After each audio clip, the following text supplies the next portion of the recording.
She says she spent nearly 2 weeks in mental health institutions for no legitimate reason. She claims in a recently filed lawsuit that it was orchestrated by her own mother, and others who should have protected her failed her. NBC6 investigative reporter Amy Viteri has her story.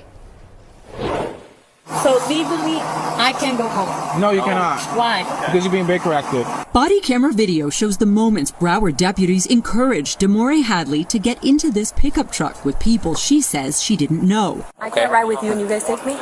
You're going to be in handcuffs, so dog's not going to be able to come? No, I don't want to be handcuffed. Okay. Desiree says they took her to a hospital for a mental health evaluation after this doctor signed paperwork saying she was a risk to herself. What he told me was, we received a call from your family that you tried to OD the night before. A doctor she says she'd never met before.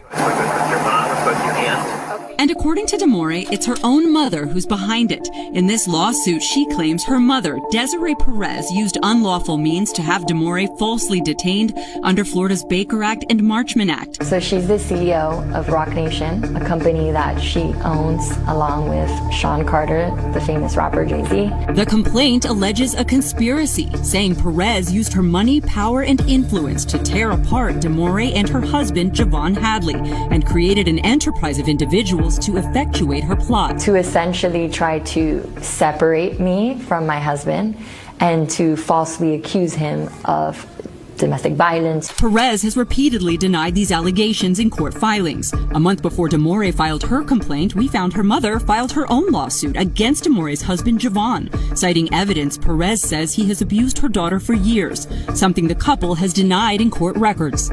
In that lawsuit, Desiree Perez says she moved to Baker Act her daughter, fearing she was at risk of suicide and abusing prescription drugs. I haven't seen anything in my entire 20 years of practicing law that it is so clear that someone did something wrong. Attorney Hilton Napoleon is representing Desiree in the lawsuit, which claims Perez harassed the couple for years, including making unfounded claims to get Javon arrested on multiple occasions for battery and domestic violence, charges prosecutors did not pursue.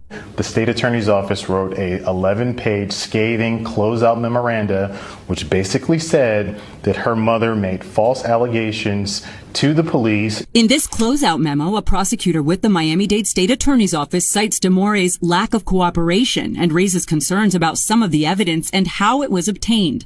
The prosecutor also wrote Desiree was wrongfully Baker Acted last year, something her mother's attorney disputes in this letter, challenging many of the memo's other conclusions. I have 3 different collateral sources of information that say that she's been acting psychotic, that she threatened to overdose yesterday.